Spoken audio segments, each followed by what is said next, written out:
Hey there, history buffs. Picture this.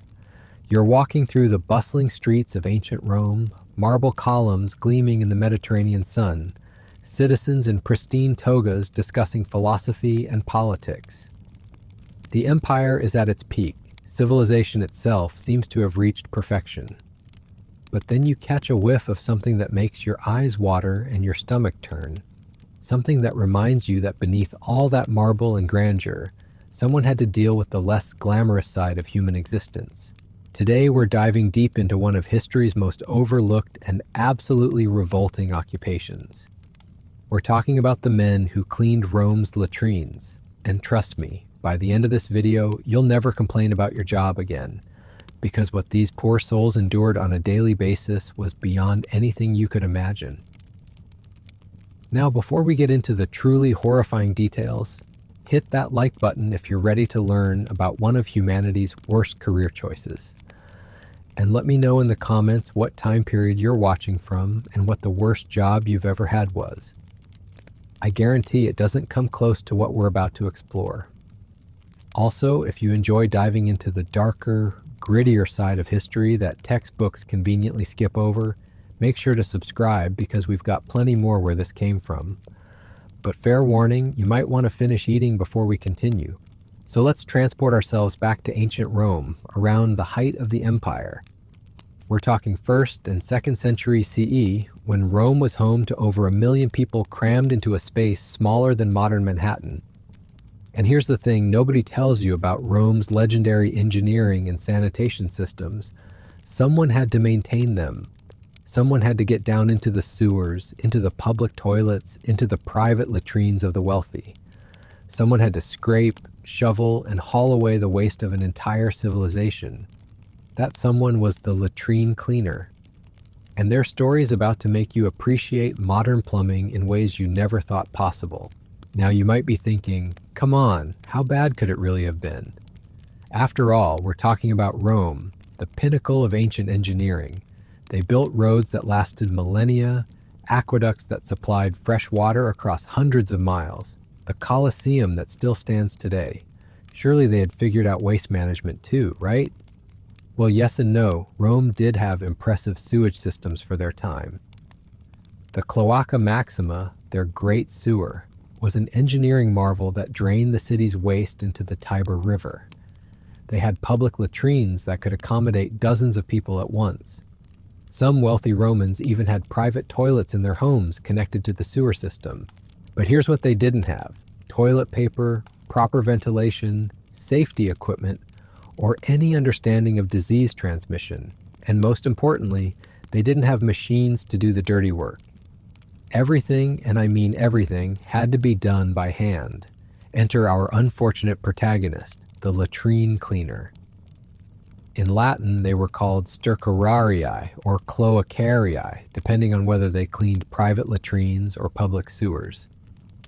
These weren't just any ordinary workers. These were the absolute bottom rung of Roman society, below even slaves in many cases. Because while a slave might serve in a wealthy household or work in skilled trades, the latrine cleaner was condemned to spend their days literally swimming in human waste. Let me paint you a picture of what a typical day looked like for one of these workers. It's dawn in Rome, and while most citizens are just waking up, our latrine cleaner is already suiting up for work. And by suiting up, I mean wrapping whatever cloth they can find around their nose and mouth, though it does little to block the overwhelming stench that's about to assault their senses. Their first stop might be one of Rome's public latrines. These weren't the private, individual stalls we're used to today. Roman public toilets were communal affairs, long marble benches with holes cut out, seating anywhere from 12 to 60 people at once. Romans would sit side by side, conducting business and literally conducting business, chatting about politics and trade while relieving themselves. Now imagine having to clean these facilities. There's no running water to flush things away automatically. Instead, there's a shallow channel running beneath the seats where waste would accumulate. Our cleaner has to crawl down into this channel, often in near total darkness, and manually scrape away the accumulated filth with primitive tools. But that's just the beginning. The real nightmare starts when they have to venture into Rome's sewer system itself. Picture descending into a maze of narrow, slippery tunnels where the air is so thick with methane and hydrogen sulfide that breathing becomes a conscious effort. The walls are slick with decades of accumulated grime, and the floor, well, let's just say you're walking through things that would make a modern sewage worker quit on the spot. And here's the kicker: Romans had no understanding of the health risks involved. They didn't know about bacteria, viruses, or parasites. They didn't realize that the very air they were breathing could kill them, or that the substances they were handling with their bare hands were teeming with deadly pathogens. These workers were literally poisoning themselves every single day, developing respiratory problems, skin diseases, and digestive issues that would plague them for their shortened lives. Because yes, latrine cleaners had significantly shorter lifespans than other Romans, and not just because of accidents or violence, but because their job was slowly killing them from the inside out. The work itself was backbreaking in the most literal sense. Hauling buckets of waste up from underground chambers, carrying them through narrow passages, loading them onto carts to be transported outside the city. All of this while bent over in cramped spaces, breathing toxic fumes, and trying not to slip on surfaces that were perpetually slick with substances you don't want to think about.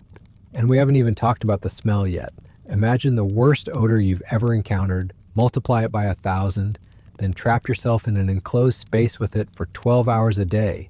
The stench would penetrate their clothing, their hair, their skin.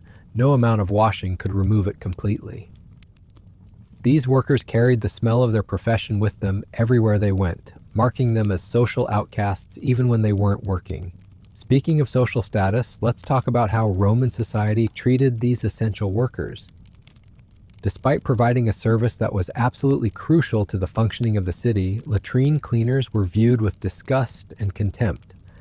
They were forbidden from entering many public spaces, excluded from religious ceremonies, and generally treated as if they were contaminated.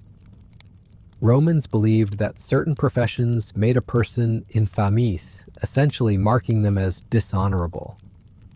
Latrine cleaning was definitely on that list. These workers couldn't vote, couldn't serve in the military, couldn't hold public office.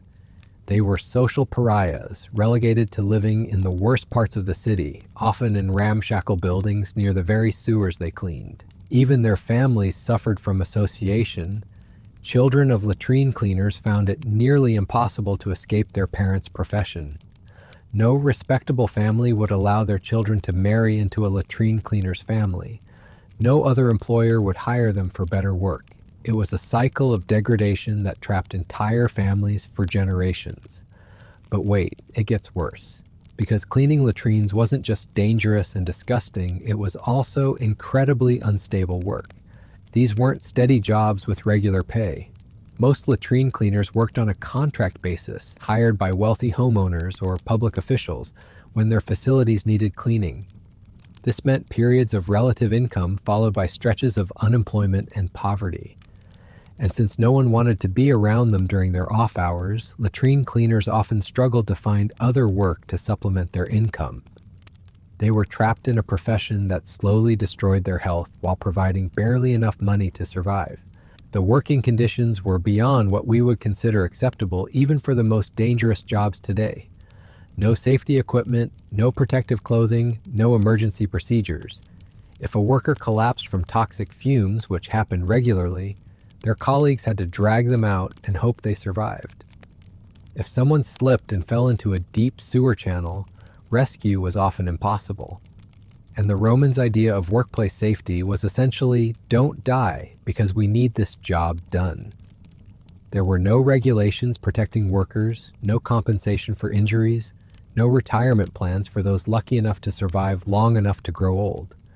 When a latrine cleaner could no longer work, they were simply discarded, left to beg or starve.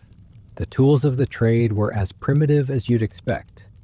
Wooden scrapers, metal shovels, buckets made of clay or wood, and rags for the endless futile task of trying to clean themselves afterward. Everything had to be done by hand, in the dark, in spaces barely large enough for a human body. Imagine trying to clear a blockage in a sewer pipe using nothing but a stick and your bare hands. while toxic gases burn your lungs and the structural integrity of the tunnel around you is questionable at best. Now imagine doing that every single day, knowing that one wrong move could trap you underground forever. The psychological toll was immense. These workers lived in constant fear, not just of immediate dangers like cave-ins or toxic exposure, but of the slow degradation of their bodies and minds. The isolation from society, the daily humiliation, the knowledge that they were viewed as less than human, all of this created a form of psychological torture that accompanied the physical suffering. And here's something that might surprise you. Many latrine cleaners weren't there by choice. Some were slaves assigned to this work as punishment. Others were condemned criminals forced into the profession as an alternative to execution. Still others were free citizens who had fallen into debt and had no other options for survival. The Roman legal system had a concept called opera, where debtors could work off their obligations through labor. Guess what kind of work creditors often demanded? That's right, the jobs that no one else would do. So latrine cleaning became a form of debt slavery, trapping people in a cycle where they could never earn enough to escape their obligations. But perhaps the most tragic aspect of all this was how essential these workers were to Roman civilization. Without them, the famous Roman sanitation system would have collapsed within weeks. Disease would have run rampant, the city would have become uninhabitable, and the empire's greatest achievements would have crumbled under the weight of its own waste. Yet despite being absolutely crucial to the survival of Roman society, these workers received no recognition, no respect, and barely enough compensation to survive. They were the invisible foundation upon which the glory of Rome was built, and they paid for that glory with their health, their dignity, and their lives. Now you might be wondering how we know so much about such a marginalized group.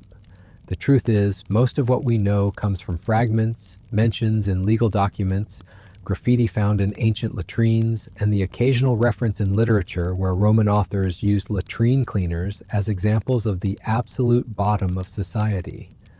These workers left no memoirs, no detailed accounts of their experiences. History largely forgot them, just as their own society tried to forget them while they were alive. But archaeological evidence tells a story of unimaginable hardship, of human beings sacrificing everything so that civilization could function. And we're just getting started. Because what we've covered so far, the daily grind, the social ostracism, the health hazards, that's just the tip of the iceberg. We haven't even talked about the seasonal challenges, the specific dangers lurking in different types of waste, or the ingenious ways these workers tried to make their impossible jobs slightly more bearable. We haven't explored the underground culture that developed among latrine cleaners, their own codes and customs that helped them survive in a world that wanted them invisible. We haven't discussed the political implications of waste management in an empire, or how the treatment of these workers reflected broader Roman attitudes about human worth and social hierarchy. Most importantly, we haven't yet delved into the individual stories, the human faces behind this profession that was so horrible it defied description. Because behind every statistic about disease and death, behind every mention in a legal document, there were real people struggling to survive in conditions that would break most of us within days. So stick around, because we're about to go even deeper into this rabbit hole of Roman misery. And trust me, you haven't seen anything yet. The real horror show began when Rome's population exploded during the imperial period. We're talking about a city that went from maybe 200,000 people to over 1 million in just a few centuries. And guess what happens when you suddenly have 5 times as many people producing waste, but the infrastructure can't keep up? That's right, our latrine cleaners went from having a terrible job to having a literally impossible one. Picture this scenario. It's the height of summer in Rome, temperatures are soaring, and the city's waste production has reached critical mass. The normal flow of sewage has slowed to a crawl because the Tiber River is running low. What does this mean for our unfortunate workers? It means the waste isn't flowing away anymore. It's just sitting there, festering, creating a toxic soup that would make modern hazmat teams run screaming. But here's where it gets really nightmarish. Roman latrines weren't just used for human waste. Oh no, that would be too simple. These facilities also served as garbage dumps for all kinds of refuse: rotting food scraps, dead animals, broken pottery. Even the occasional murder victim got tossed down there when someone wanted to dispose of evidence quietly. So our latrine cleaner isn't just dealing with sewage. They're excavating what amounts to an archaeological dig through the worst of human civilization. One day, they might be pulling out a decomposing cat. The next, they're trying to figure out how to remove a broken amphora that's creating a dam in the sewer line. And all of this while standing knee-deep in substances that would violate every health code ever written. The seasonal variations made the job even more unpredictable and dangerous. During winter floods, the sewer systems would back up, sending torrents of wastewater flooding through the tunnels. Workers would find themselves trapped underground as the water level rose, forced to choose between drowning in sewage or trying to swim to safety through passages they couldn't see. Spring brought its own special horrors.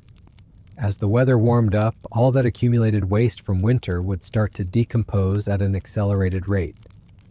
The chemical reactions produced gases that were not just foul-smelling, but literally explosive. More than one latrine cleaner met their end when a carelessly held torch ignited the methane-rich air in a confined space. Summer, as we mentioned, turned the entire sewer system into a breeding ground for disease. But it wasn't just the heat that made things worse. Roman summers meant festival season, which meant the wealthy were throwing elaborate parties and banquets, more food waste, more human waste, more of everything that made a latrine cleaner's life miserable. In autumn, that's when the rains returned, washing all the accumulated filth from the streets directly into the sewer system. Suddenly, workers who thought they knew every hazard in their section would find themselves dealing with completely new obstacles and dangers. But let's talk about something even more disturbing: the types of waste these workers encountered.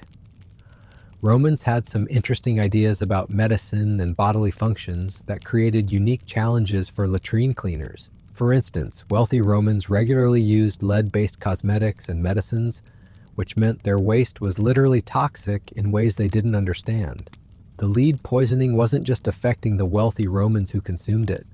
The latrine cleaners who handled their waste were getting secondary exposure to heavy metals that would accumulate in their bodies over time.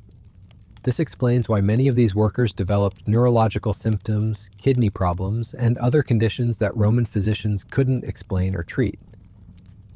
Then there were the parasites. Romans loved their exotic foods, importing delicacies from across the empire. Unfortunately, they also imported the parasites that came with those foods. Latrine cleaners were constantly exposed to intestinal worms, liver flukes, and other parasites that would literally eat them alive from the inside. The really cruel irony is that Romans actually had some understanding of parasites. They knew that certain foods could cause worm infestations, but it never occurred to them that the people cleaning up after them might be at risk too. After all, these workers weren't really considered people in the full sense of the word. Speaking of medical knowledge, let's talk about Roman attempts to treat the health problems that latrine cleaners developed. And by treat, I mean completely misunderstand and make worse. Roman medicine was based on the theory of the four humors: blood, phlegm, yellow bile, and black bile.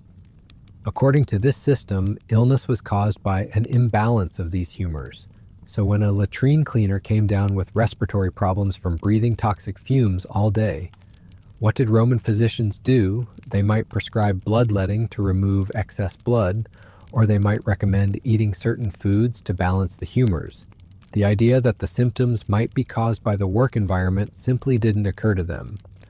This medical ignorance meant that latrine cleaners were not only suffering from occupational diseases, but they were also being subjected to treatments that often made their conditions worse.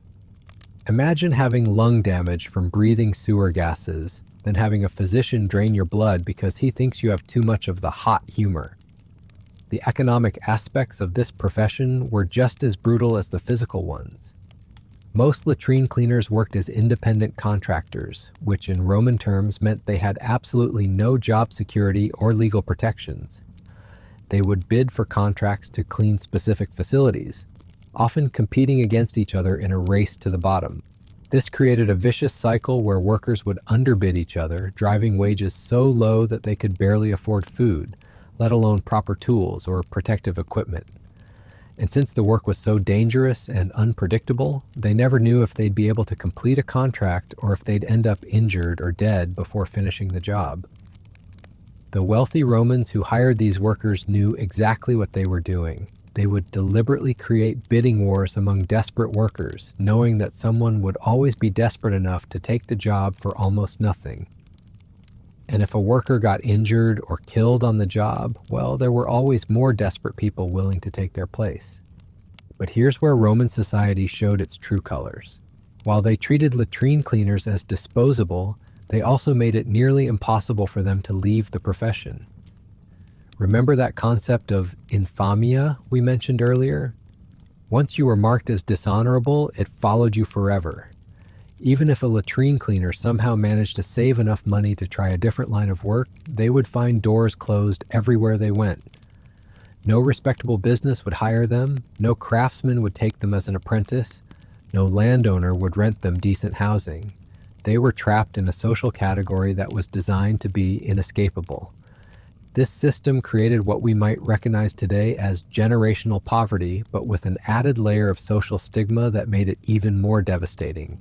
Children of latrine cleaners weren't just poor, they were considered fundamentally contaminated by their parents' profession.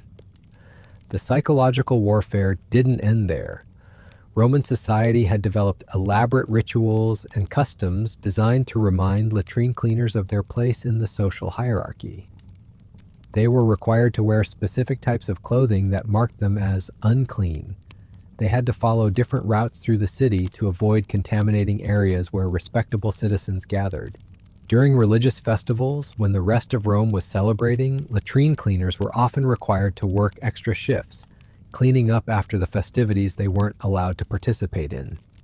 They would spend these holy days literally cleaning up the mess left by people who considered them too dirty to worship alongside. The isolation was so complete that latrine cleaners developed their own subculture, with its own slang, customs, and survival strategies. They created informal networks to share information about dangerous working conditions, to help each other when someone got injured, and to provide some semblance of community in a world that had rejected them. These underground networks were actually quite sophisticated.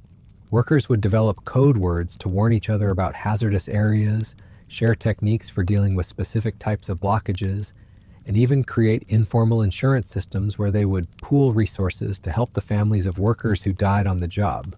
But even within this marginalized community, there were hierarchies and specializations that reflected the broader Roman obsession with social status. Some latrine cleaners specialized in private homes of the wealthy, which was considered slightly more prestigious than cleaning public facilities. Others focused on the massive sewer tunnels, which was more dangerous but sometimes paid better. The most experienced workers might become crew leaders, responsible for organizing teams to tackle the largest and most dangerous jobs.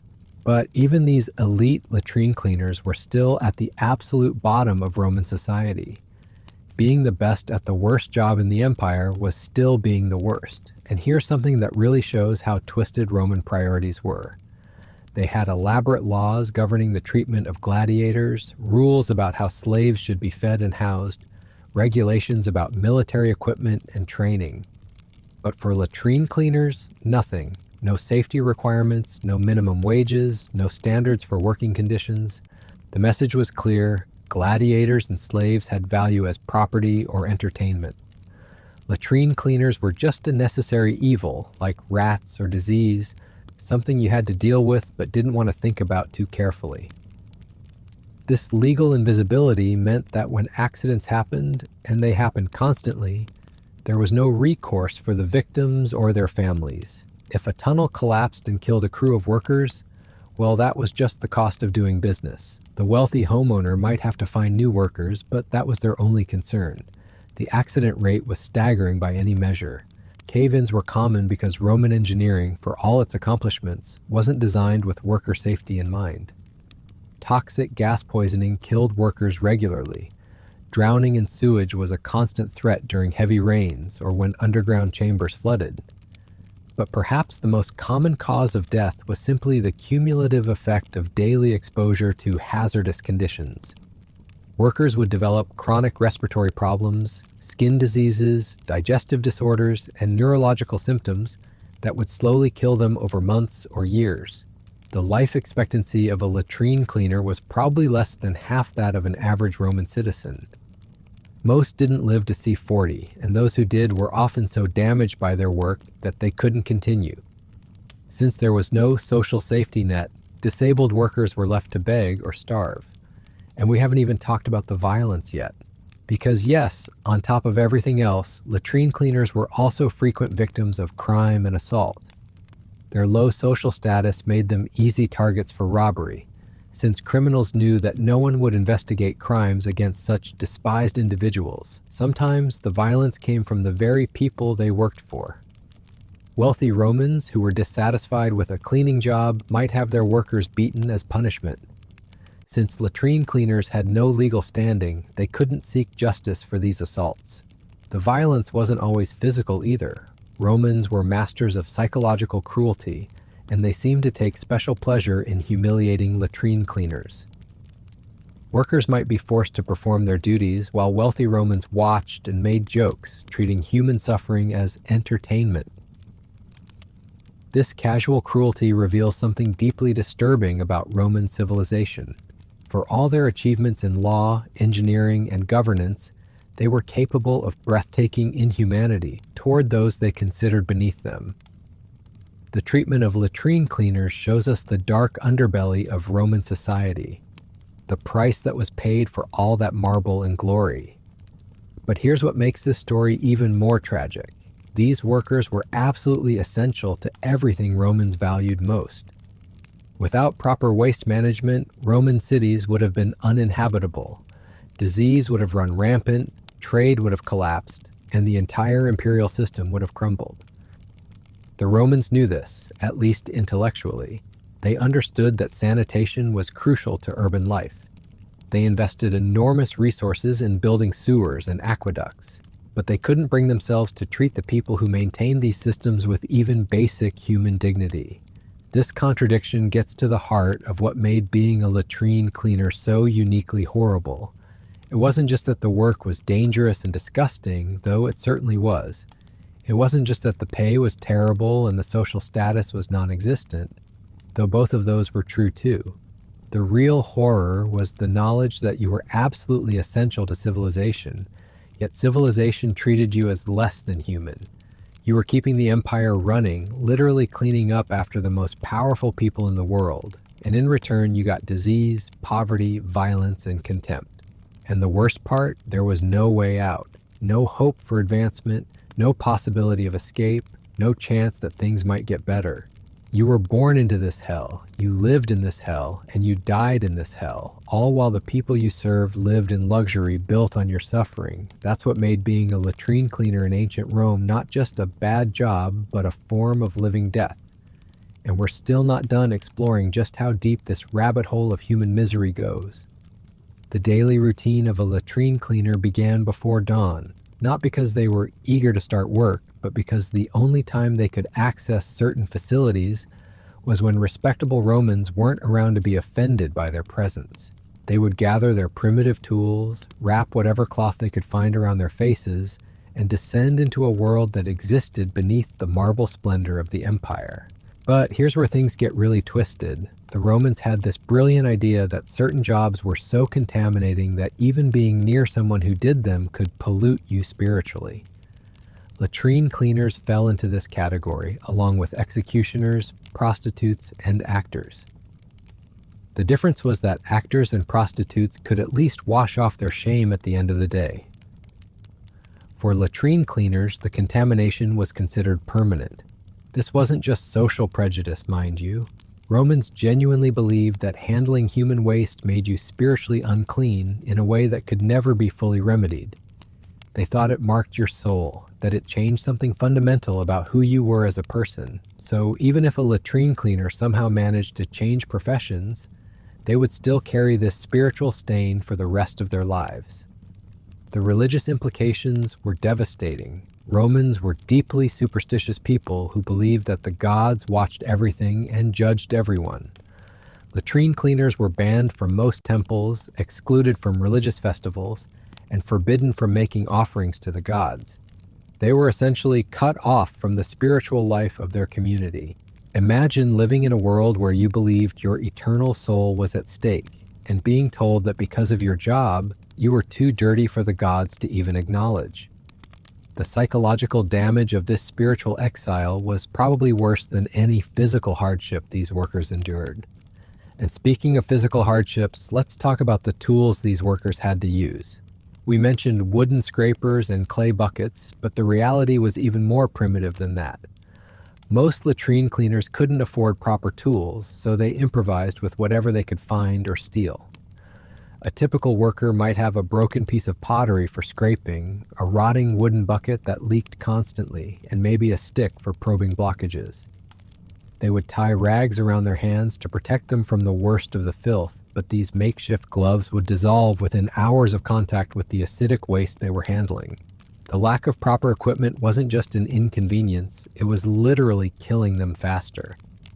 Without effective tools, workers had to use their hands more often, increasing their exposure to disease.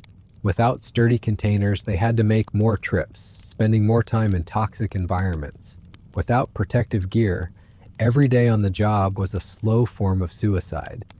But here's what really shows how little Romans valued these workers. They had the technology to make better tools. Roman metalworking was sophisticated enough to create surgical instruments, precision measuring devices, and intricate jewelry.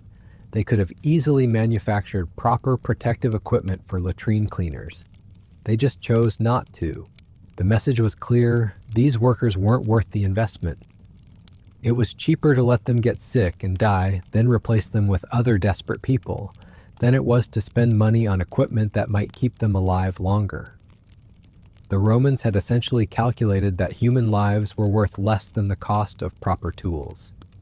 This economic logic extended to every aspect of how latrine cleaners were treated. Training? Why bother when the job was so simple that anyone could do it? Medical care? Too expensive for workers who probably wouldn't live long anyway. Safety procedures? What's the point when workers are easily replaceable? The result was a profession where institutional knowledge never accumulated. Each new worker had to figure out the dangers for themselves, usually through painful trial and error. There were no master craftsmen passing down techniques to apprentices, no written guides, no safety protocols developed through experience. Instead, workers learned by watching their colleagues get injured or killed. They figured out which areas of the sewers were most likely to collapse by seeing where bodies were pulled out. They learned to recognize toxic gas buildups by observing which tunnels left workers unconscious or dead. This meant that every latrine cleaner was essentially working blind, never knowing what new horror they might encounter in the next tunnel or the next job site. The work was dangerous enough when you knew what you were doing. When you were flying blind, it became a form of Russian roulette. The psychological toll of this uncertainty was crushing. Imagine going to work every day knowing that you might not come home, but having no idea what specific dangers to watch out for. Every shadow in a tunnel could hide a cave-in waiting to happen. Every strange smell could be poison gas about to overcome you. This constant fear created a form of chronic stress that probably shortened workers' lives as much as the direct health hazards. They lived in a state of perpetual anxiety, never able to relax or feel safe, even when they weren't working. The job followed them home in their nightmares and their constant anticipation of the next crisis. And the crises were constant. Roman record-keeping, usually so meticulous, becomes suspiciously sparse when it comes to accidents involving latrine cleaners. But the archaeological evidence tells a different story. Skeletal remains found in ancient sewers show signs of crushing injuries, drowning, and exposure to toxic substances. Some of the most disturbing discoveries have been groups of skeletons found together, suggesting that entire crews were sometimes killed in single incidents. A tunnel collapse, a sudden flood, a pocket of deadly gas could wipe out a whole team of workers in minutes. But here's the really sick part. When these mass casualties occurred, the primary concern wasn't the loss of human life. It was the disruption to the cleaning schedule. Wealthy homeowners would complain about delays in service, not about the deaths of the workers who had been serving them. The families of dead workers got nothing. No compensation, no assistance, no acknowledgement that their loved ones had died in service to the empire. They were expected to grieve quietly and quickly, then figure out how to survive without their primary breadwinner. Often, the only way a family could survive the death of a latrine cleaner was for another family member to take over the work. Sons would follow fathers into the sewers, not out of choice, but out of desperate necessity.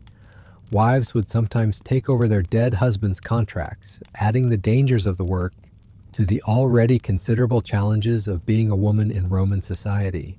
This created dynasties of misery, family lines trapped in the profession for generations. Children would grow up knowing that their future held nothing but sewage, disease, and early death. There was no hope for advancement, no possibility of escape, no chance that their sacrifice might lead to something better for their descendants. The intergenerational trauma was staggering. Children of latrine cleaners didn't just inherit poverty, they inherited a form of social death that marked them from birth. They grew up knowing they were considered fundamentally different from other Romans, permanently contaminated by their family's profession. These children often developed psychological problems that we would recognize today as symptoms of severe depression and anxiety. They showed higher rates of what Romans called melancholia, along with various physical ailments that were probably stress-related. Growing up in such a hopeless environment literally damaged their developing minds and bodies. The education system, such as it was, completely excluded children of latrine cleaners. Not only couldn't they afford tutors or schools, but even if they could, no respectable teacher would accept them as students. They were denied access to literacy, numeracy, and any skills that might have helped them escape their circumstances. This educational exclusion ensured that latrine cleaner families remained trapped in ignorance as well as poverty. They couldn't read contracts, couldn't understand legal proceedings, couldn't access information that might have helped them improve their situation. They were kept deliberately ignorant to maintain the social hierarchy. The few latrine cleaners who somehow managed to learn basic reading and writing often used these skills to leave desperate messages scratched into tunnel walls. Archaeological excavations have uncovered graffiti that provides heartbreaking glimpses into their thoughts and feelings. Some messages are simple prayers, begging the gods for relief or a quick death. Others are more complex expressions of rage at their circumstances, curses directed at the wealthy Romans who used their services while despising them. A few are touching tributes to colleagues who died on the job, the only memorials these workers would ever receive. One particularly haunting piece of graffiti found in a sewer tunnel beneath what was once a wealthy residential district simply reads, "Marcus was here, Marcus is gone, Marcus was never here." It's a philosophical statement about the invisible nature of their existence, the way society erased them even while they were alive. The isolation extended beyond just social exclusion. Latrine cleaners were often physically separated from the rest of Roman society, forced to live in specific districts that were essentially urban ghettos. These areas were deliberately located downwind from respectable neighborhoods, near industrial sites, or in flood-prone areas that no one else wanted. The housing in these districts was as terrible as you'd expect. Ramshackle wooden buildings that would collapse at the first strong wind, structures built so close together that disease could spread through entire blocks in days, buildings with no access to clean water or proper sanitation, which is ironic considering these people spent their days maintaining Rome's sanitation system. The neighborhoods themselves became breeding grounds for crime and violence. When you pack desperate, hopeless people into substandard housing with no opportunities for legitimate advancement, antisocial behavior becomes inevitable. Latrine cleaner districts had higher rates of theft, assault, and murder than anywhere else in Rome. But even within these communities, latrine cleaners remained isolated. Other poor Romans, while sympathetic to their economic struggles, still didn't want to associate with people they considered spiritually contaminated. Even among the desperate, there were hierarchies of respectability that kept latrine cleaners at the bottom. This meant that latrine cleaners couldn't even find solidarity with other oppressed groups. They were too contaminated for poor but respectable workers, too Roman for foreign slaves, too male-dominated for women's networks. They existed in a social void, connected to no one except each other. The psychological impact of this total isolation cannot be overstated. Humans are social creatures who need community to maintain their mental health. Latrine cleaners were systematically denied this basic human need, creating levels of psychological distress that would drive many people to suicide or madness. And suicide was indeed common among latrine cleaners. Roman records, while sparse on most aspects of their lives, do contain scattered references to workers who threw themselves into the Tiber River or hanged themselves in their hovels. The rate was so high that it became a grim joke among wealthy Romans, who would make casual references to taking the latrine cleaner's way out when discussing difficult situations. But even in death, these workers found no peace. Suicide was considered a shameful act in Roman culture, and the bodies of latrine cleaners who killed themselves were often denied proper burial. They would be dumped in mass graves outside the city walls, unmarked and unmourned except by their fellow workers. For those who didn't take their own lives, death usually came slowly and painfully. The occupational diseases that plagued latrine cleaners were brutal and progressive. Respiratory problems would gradually worsen until workers could no longer breathe properly. Skin conditions would spread and fester until large portions of their bodies were covered in painful lesions. Digestive disorders were particularly common and particularly horrible.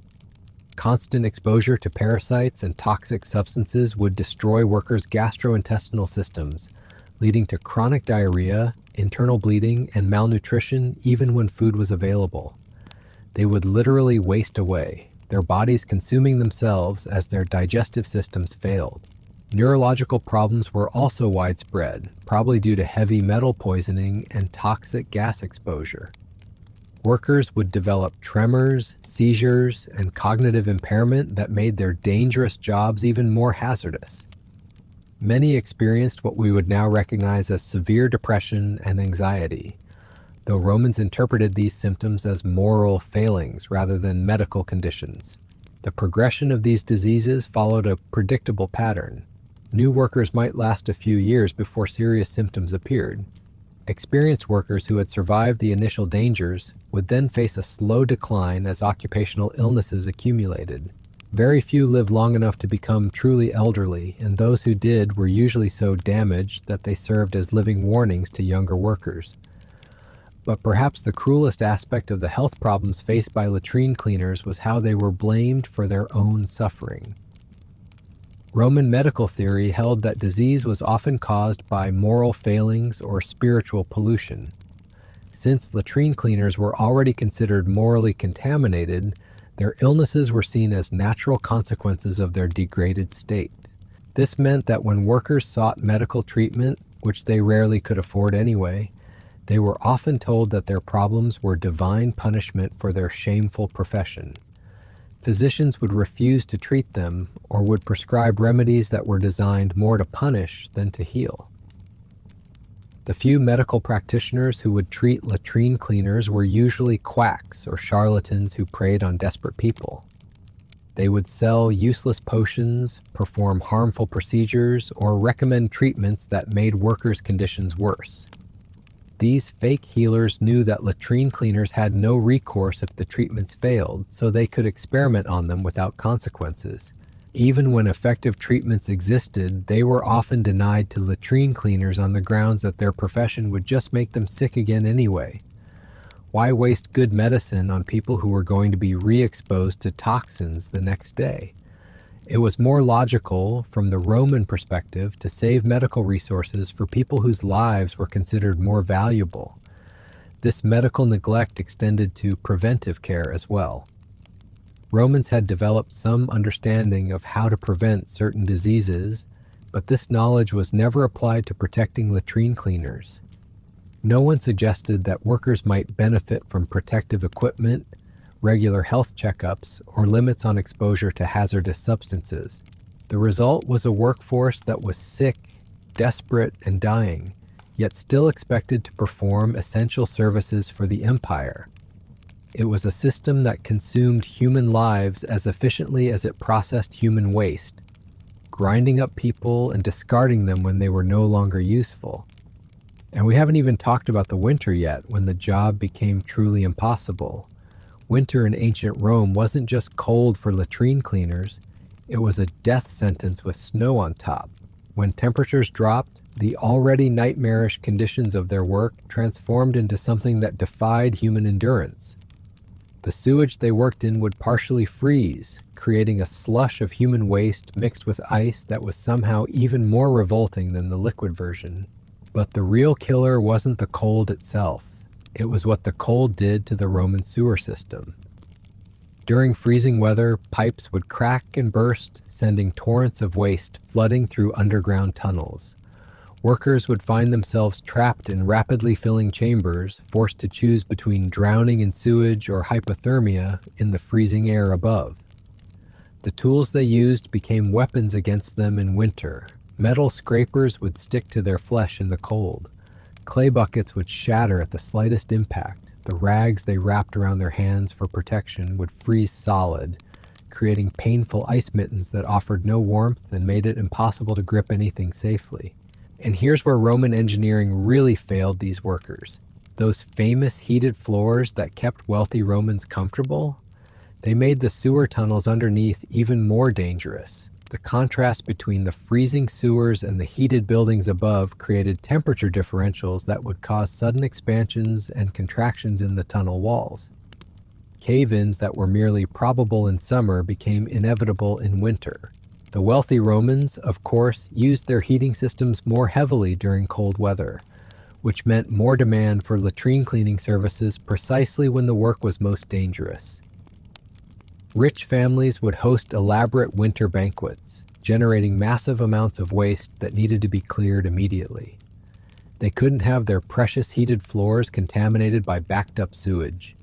So while respectable Romans were feasting in their warm dining rooms, latrine cleaners were crawling through ice-covered tunnels, breathing air so cold it burned their lungs, handling waste that would freeze to their skin on contact.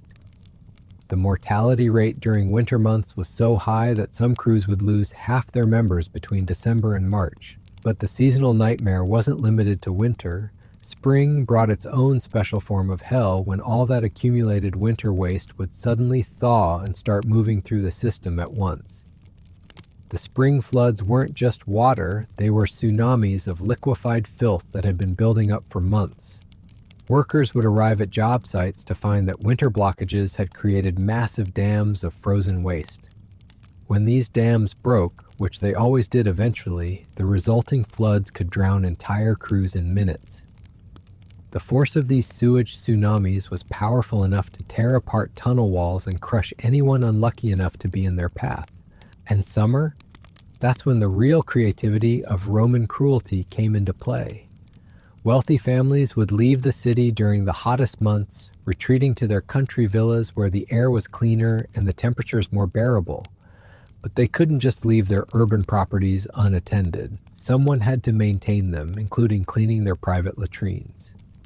This created a perverse situation where latrine cleaners were working in the most dangerous conditions possible, maintaining facilities for people who weren't even there to use them. They would be crawling through superheated tunnels, breathing air that was literally toxic from decomposing waste, all to clean toilets that wouldn't be used for months. The heat made everything worse. Toxic gases that were merely dangerous in cooler weather became lethal when concentrated by high temperatures. The chemical reactions happening in decomposing waste accelerated, creating new compounds that could kill workers instantly. Many latrine cleaners would simply collapse from heat stroke while working in underground ovens disguised as sewer tunnels.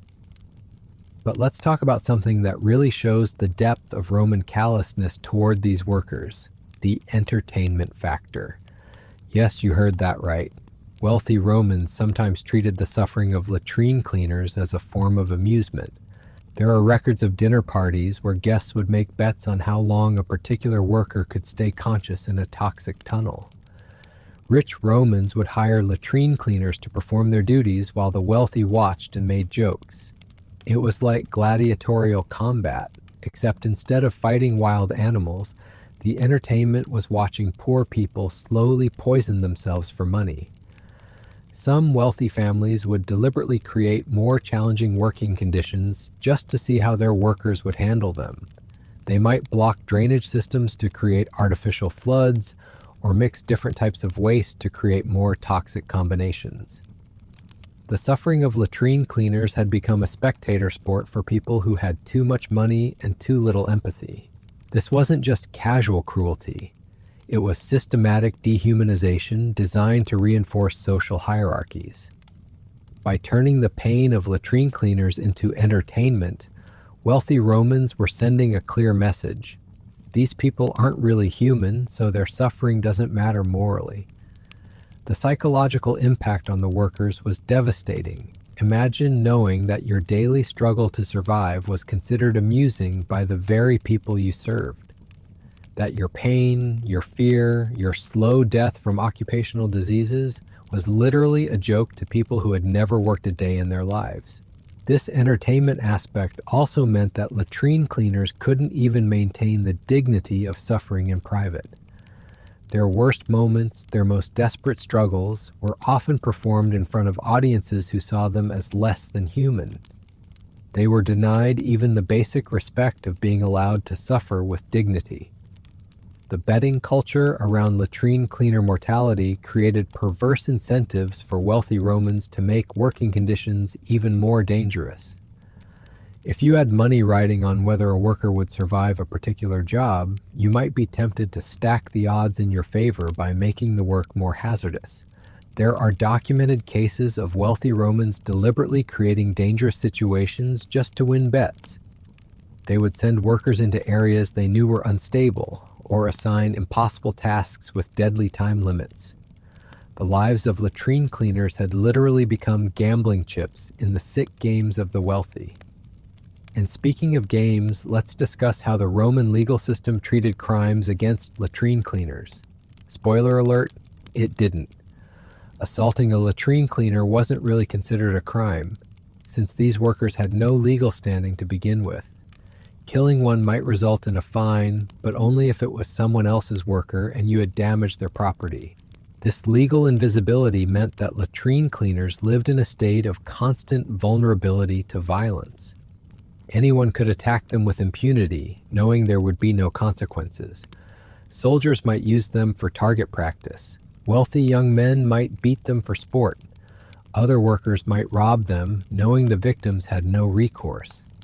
The violence wasn't always random either. Sometimes it was systematic and organized.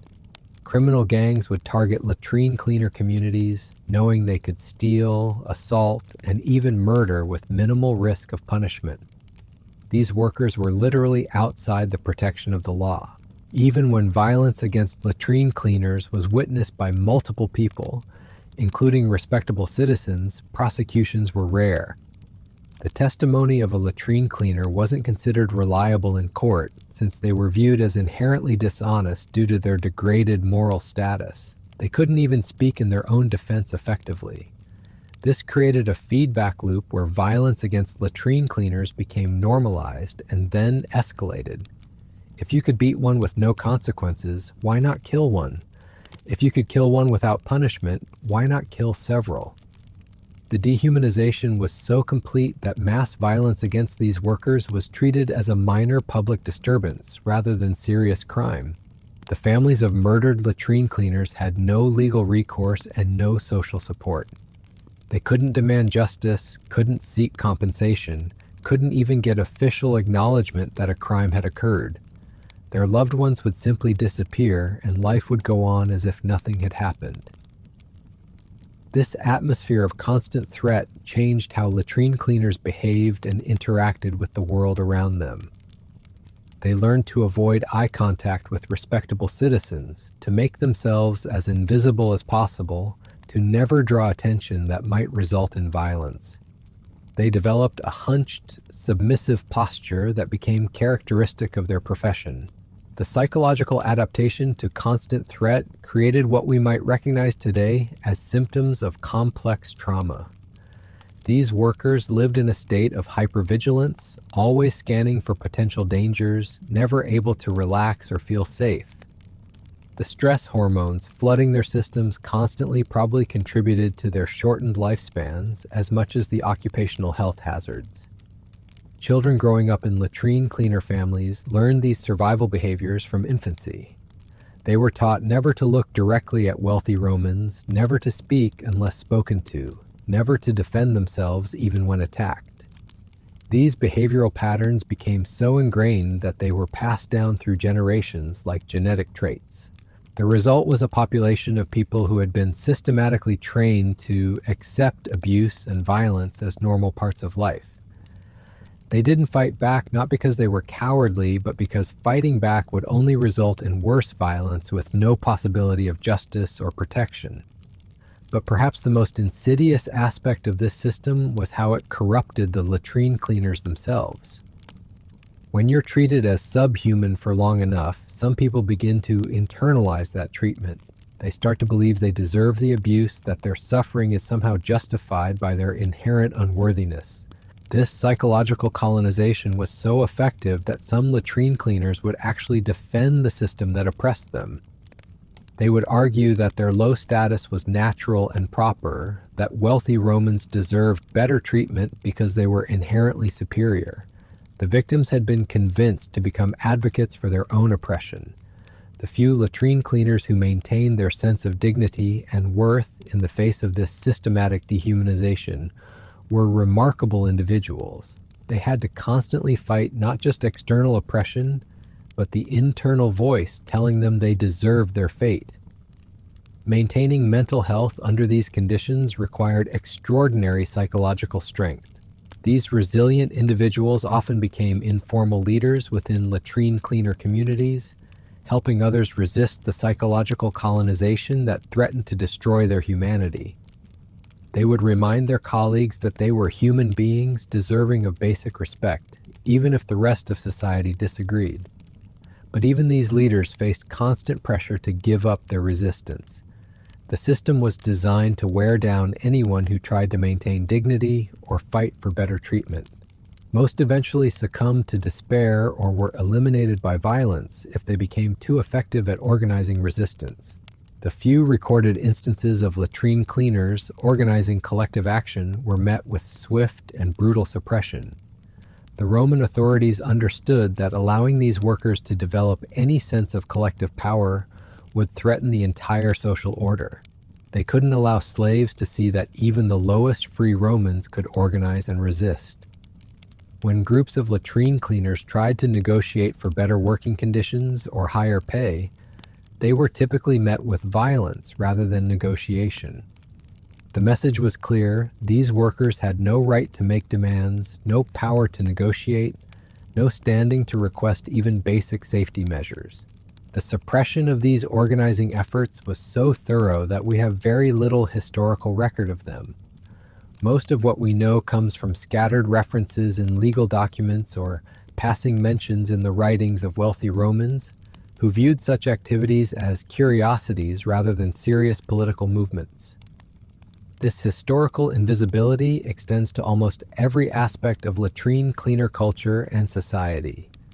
These people lived, loved, hoped, and dreamed, but their inner lives were considered so unimportant that no one bothered to record them. We know more about the daily routines of Roman pets than we do about the emotional lives of latrine cleaners. The erasure was so complete that even their names have largely been lost to history. While we can recite the genealogies of wealthy Roman families going back generations, the identities of the people who literally kept Rome functioning have been forgotten. They were reduced to their function, becoming latrine cleaner rather than Marcus or Gaius or whatever their parents had called them. This anonymity was itself a form of violence, a way of denying their humanity even in death. Without names, without stories, without recognition, They became non-people in the historical record, just as they had been non-people in life. And yet, despite everything we've discussed, despite the unimaginable horror of their daily existence, these workers kept showing up. Day after day, year after year, generation after generation, they crawled into those tunnels and did the work that kept civilization functioning. That persistence in the face of such overwhelming misery reveals something profound about human nature. Even when stripped of dignity, health, hope, and recognition, people can still find reasons to continue existing. Whether it was love for their families, stubborn defiance, or simple biological survival instinct, these workers endured conditions that should have broken the human spirit completely. Their endurance wasn't heroic in the traditional sense. They weren't fighting for glory or honor or recognition. They were simply refusing to die day after day in circumstances designed to kill them as efficiently as possible. That quiet persistence might be the most remarkable thing about this entire story. But we're still not finished exploring the depths of this nightmare, because everything we've covered so far assumes that latrine cleaners were working in facilities that were at least somewhat functional. What happened when Rome's famous engineering started to fail? What occurred during the periodic collapses of entire sections of the sewer system? And how did the workers cope when their already impossible job became literally impossible? The answers to those questions reveal new levels of horror that somehow make everything we've already discussed seem almost pleasant by comparison. The collapse of Rome's sewer system wasn't a gradual process that gave workers time to adapt. It was catastrophic, sudden, and utterly merciless. When a major tunnel failed, which happened with disturbing regularity, the entire network would back up like a clogged artery in a dying heart. And guess who got sent in to fix it? Picture this nightmare scenario. A section of the Cloaca Maxima, Rome's main sewer, has collapsed after decades of structural neglect. The blockage has created a massive backup that threatens to flood the forum itself with raw sewage. The wealthy Romans are panicking because their precious marble is about to be contaminated, and they need someone to crawl into the unstable wreckage and clear the obstruction. Enter our latrine cleaners, armed with nothing but primitive tools and the certain knowledge that they probably won't survive the job. The tunnel is partially collapsed, filled with toxic gases, and could cave in completely at any moment. The accumulated waste has created a lake of poison that stretches for hundreds of yards in every direction. But here's the really sick part. The Romans would send these workers in anyway. Not because they thought the job could be done safely, but because they literally didn't care if the workers died in the attempt. The attitude was essentially, well, we have to try something, and these people are expendable. The workers knew they were being sent to their deaths, but they went anyway. Why? Because refusing the job meant watching their families starve. At least if they died in the tunnels, their families might receive a few coins for their sacrifice. It wasn't much, but it was better than nothing. These suicide missions became so routine that Romans developed a callous terminology around them. They would refer to expendable cleaning operations or terminal maintenance procedures, bureaucratic language that disguised the fact that they were deliberately sending people to die for the convenience of the wealthy. The mortality rate for these emergency repairs was essentially 100%. Workers would descend into the collapsed tunnels and simply never come back out. Sometimes their bodies would be recovered weeks later when the immediate crisis had passed. More often, they would just disappear into the maze of broken concrete and sewage, becoming part of the very infrastructure they had died trying to repair. But the horror didn't end with individual tunnel collapses. Sometimes entire sections of the city's waste management system would fail simultaneously, creating crisis situations that required massive coordinated responses. And by coordinated responses, I mean throwing dozens of latrine cleaners into deadly situations and hoping some of them would survive long enough to make a difference. During one particularly catastrophic system failure in the 2nd century CE, chroniclers recorded that over 300 latrine cleaners were sent into the damaged tunnels over the course of a single week. By the end of that week, fewer than 50 had emerged alive. The rest had died from cave-ins, toxic gas exposure, drowning, or simply getting lost in the maze of damaged passages. The survivors of these mass casualty events were often so traumatized and physically damaged that they could never work again. But Roman society offered no support for disabled workers, so these broken men would end up begging in the streets, living reminders of the price of Rome's sanitation system. And here's what makes this even more disturbing. The Romans kept detailed records of how much these emergency repairs cost, but they calculated the human lives lost as an expense item, like broken tools or spoiled materials. A worker's death was literally itemized on the same ledger as a shattered clay pot or a worn-out rope. The accounting records that survive show entries like Marcus, latrine worker, lost to tunnel collapse, replacement cost, 3 denarii. 3 denarii was about what a wealthy Roman might spend on a single meal. That's how little a human life was worth when that human happened to clean sewage for a living. But the system failures weren't just engineering problems.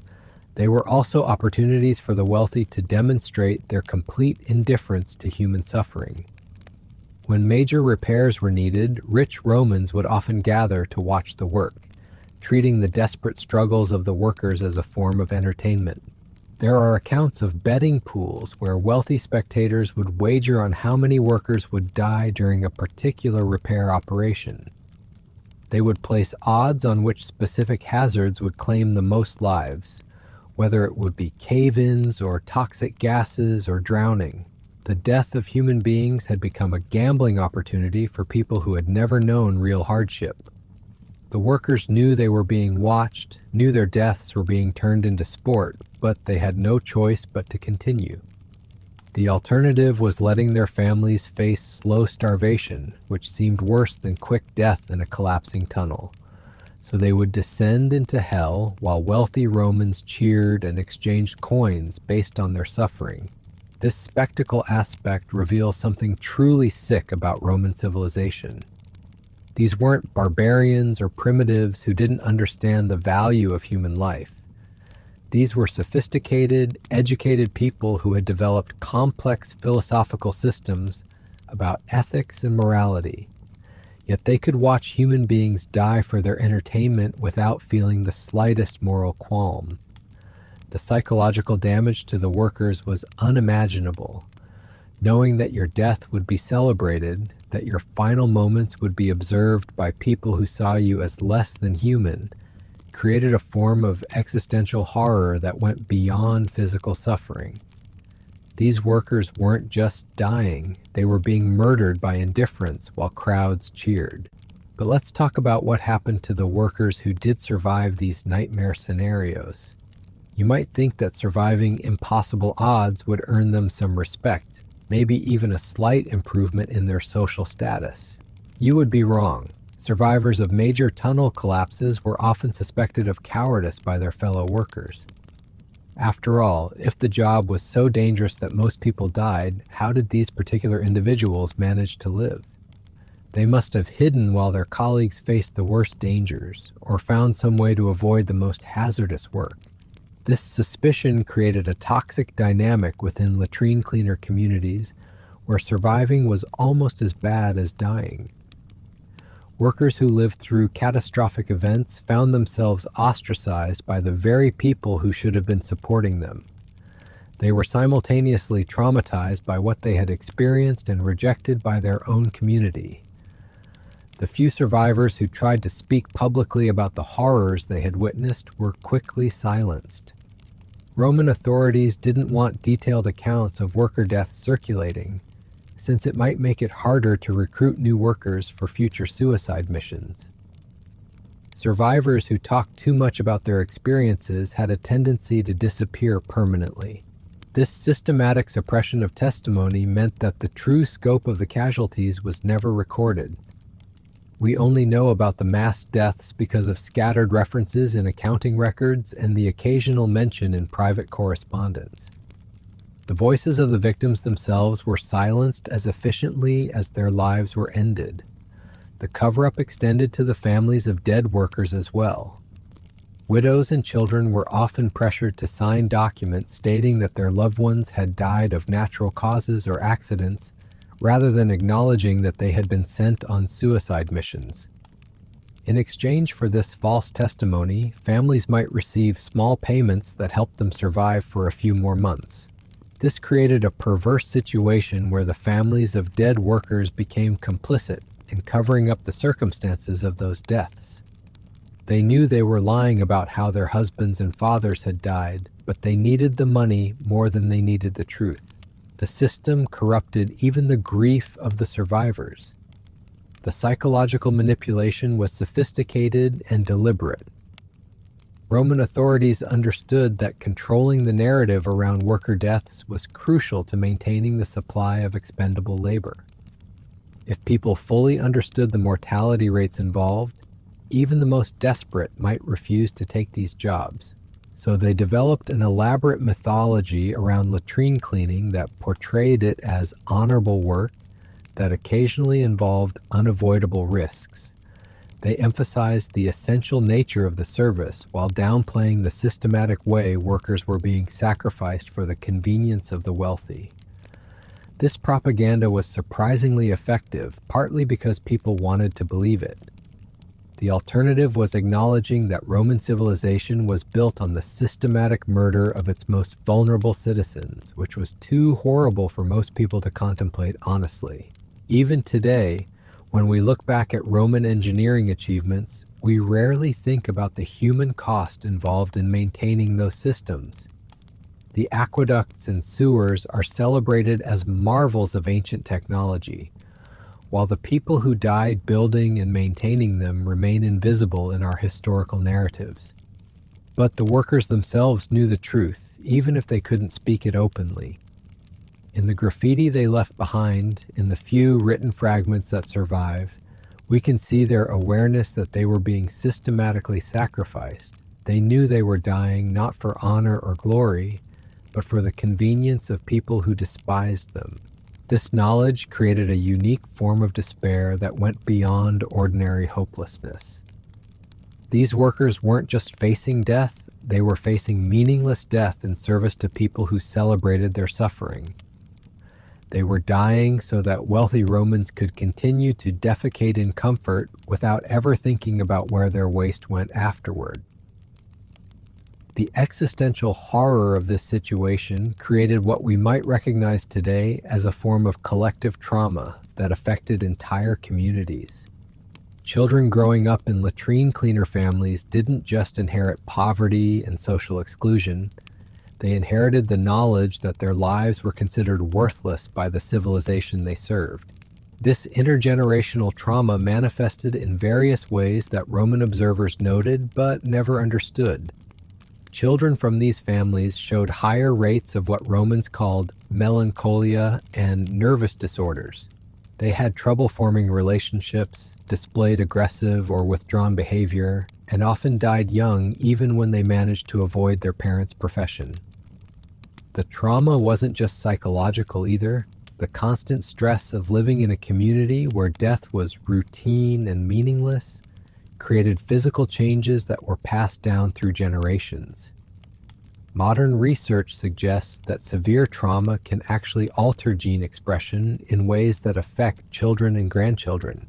So the descendants of latrine cleaners weren't just inheriting social disadvantages, they were inheriting the biological consequences of their ancestors' suffering. The system was literally breeding damaged humans, creating generations of people whose bodies and minds bore the scars of systematic oppression. This biological dimension of the oppression helps explain why latrine cleaner families seemed unable to escape their circumstances, even when opportunities occasionally arose. They weren't just fighting social prejudice and economic disadvantage, they were fighting genetic predispositions toward anxiety, depression, and physical illness that made it harder to take advantage of any chances for advancement.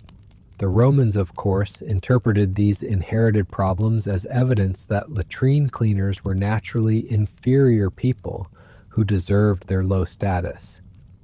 They saw the depression and illness as proof that these families were fundamentally flawed, rather than recognizing that they were observing the effects of systematic trauma. This circular logic reinforced the entire system of oppression. The damage caused by treating people as subhuman was used as justification for continuing to treat them as subhuman. The victims were blamed for the very symptoms that their victimization had created. The few latrine cleaners who managed to overcome these inherited disadvantages and escape their circumstances were held up as examples of what was possible with enough effort and virtue. But this narrative ignored the thousands who tried just as hard but couldn't overcome the biological and social barriers that had been systematically constructed around them. The success stories were used to justify the continued oppression of everyone else. If Marcus, the former latrine cleaner, could become a successful merchant, then clearly the problem wasn't the system but the personal failings of those who remained trapped within it. The exceptions proved the rule rather than challenging it. This victim-blaming narrative was so pervasive that even some latrine cleaners bought into it. They would look at their own suffering and conclude that they must somehow deserve it, that their inability to escape their circumstances proved their inherent unworthiness. The oppression had become so complete that the victims were participating in their own psychological destruction. But perhaps the most chilling aspect of this entire system was how efficiently it functioned.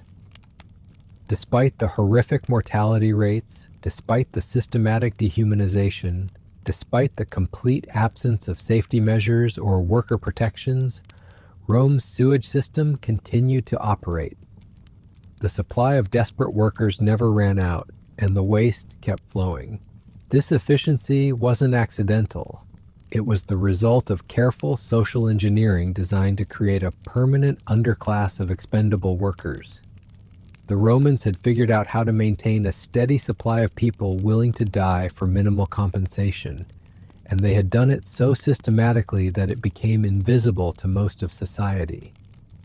The system was sustainable because it was self-perpetuating. Each generation of latrine cleaners produced children who were damaged enough to accept the same fate, desperate enough to take the same risks, and isolated enough to have no other options. It was a perfect machine for converting human misery into infrastructure maintenance. And the most terrifying part? The people who designed and maintained this system weren't monsters. They were ordinary Romans who had simply learned to see certain categories of people as less than human. They could be loving parents, faithful spouses, generous friends, and philosophical thinkers, while simultaneously orchestrating the systematic murder of workers they didn't consider fully human. This capacity for compartmentalization reveals something deeply disturbing about human nature.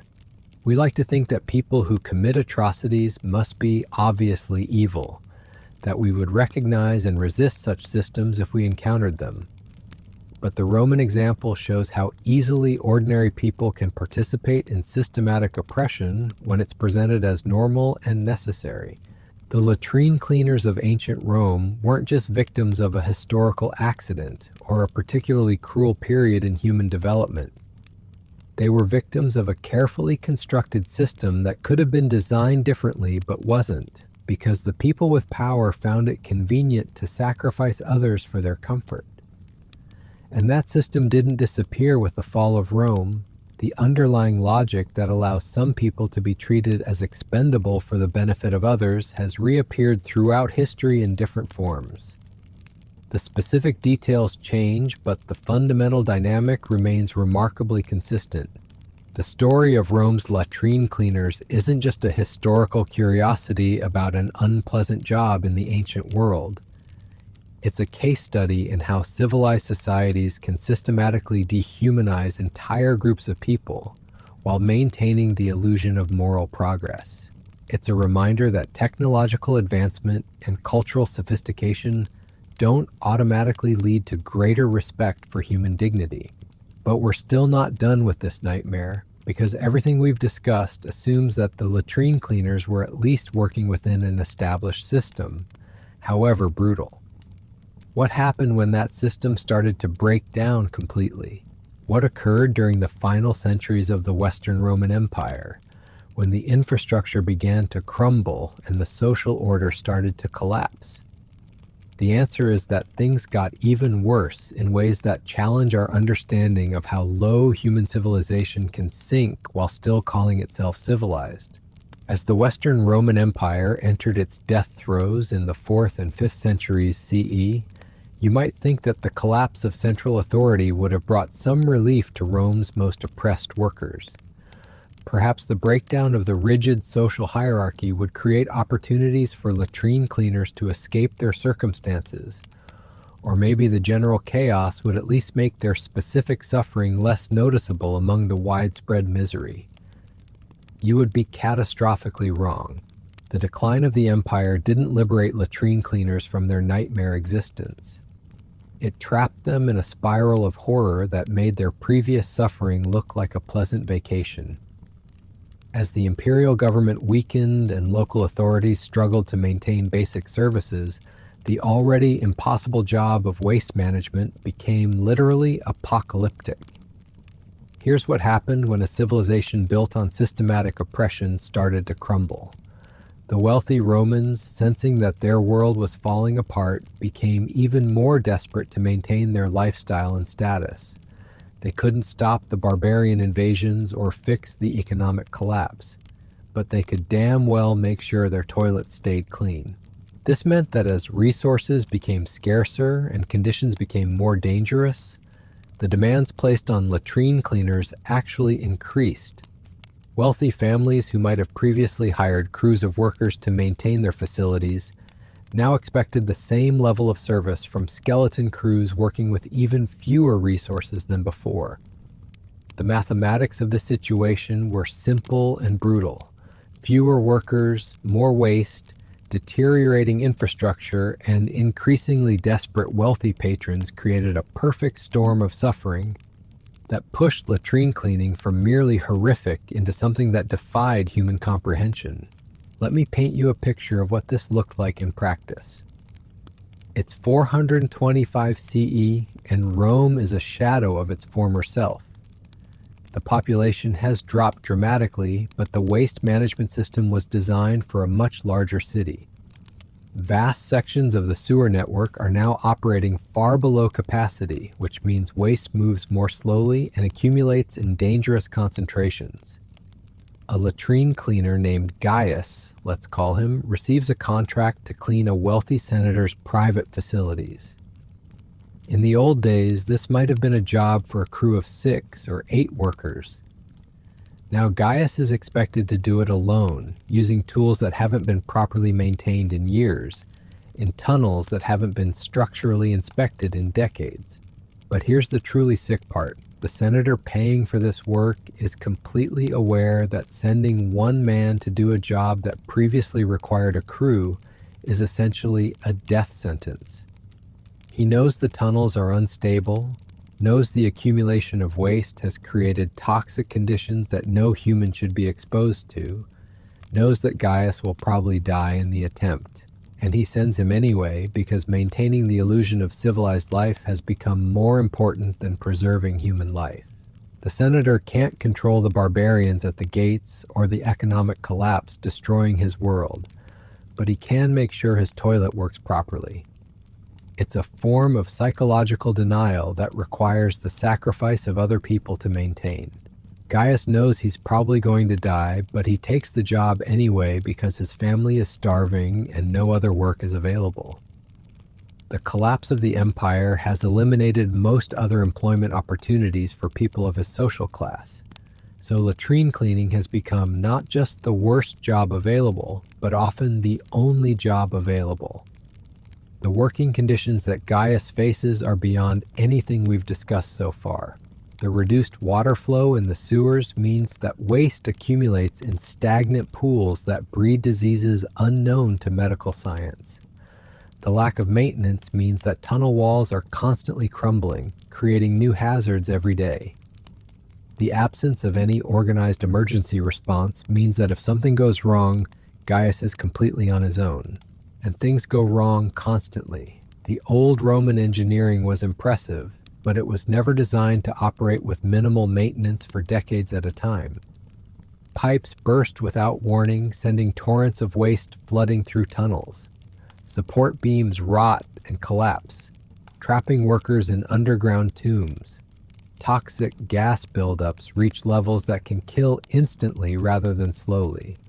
But perhaps the most horrifying aspect of this period was how the breakdown of law and order affected the already vulnerable latrine cleaner communities. As central authority weakened, local strongmen and criminal gangs moved in to fill the power vacuum. And guess who became their favorite targets for extortion, violence, and exploitation? Criminal organizations discovered that latrine cleaners were perfect victims. They had just enough money to be worth robbing, but no social status or legal protection to fight back. They worked alone in isolated locations where violence could occur without witnesses, and they were so desperate for work that they could be easily manipulated and controlled.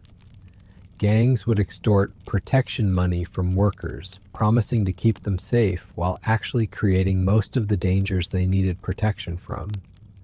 They would demand cuts of workers' already meager wages in exchange for allowing them to access job sites.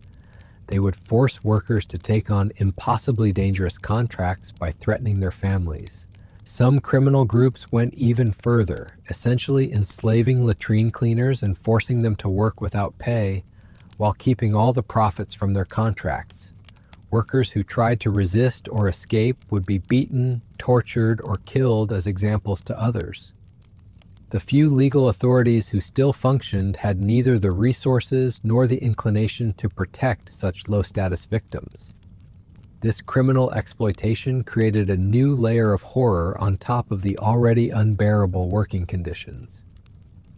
Workers weren't just risking death from occupational hazards, they were also facing systematic violence from human predators who saw their desperation as an opportunity for profit.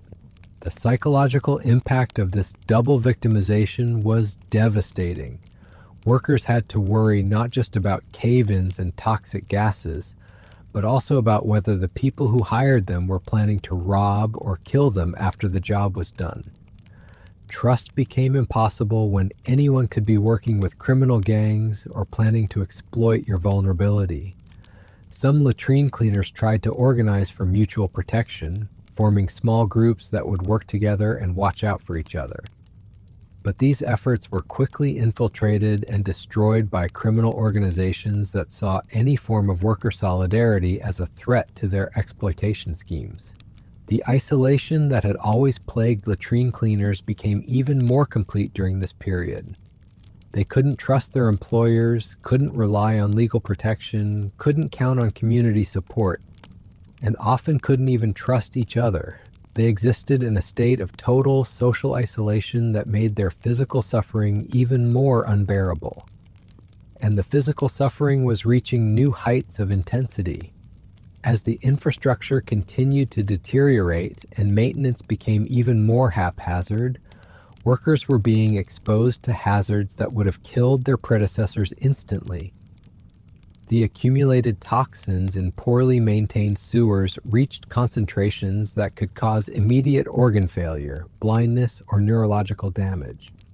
Workers would emerge from a single day's work with symptoms that indicated severe poisoning: convulsions, delirium, temporary paralysis, bleeding from multiple orifices. But there was no medical care available for such conditions and no understanding of how to treat toxic exposure even if care had been available. The few physicians who still practiced in the declining empire had neither the knowledge nor the resources to help poisoned workers.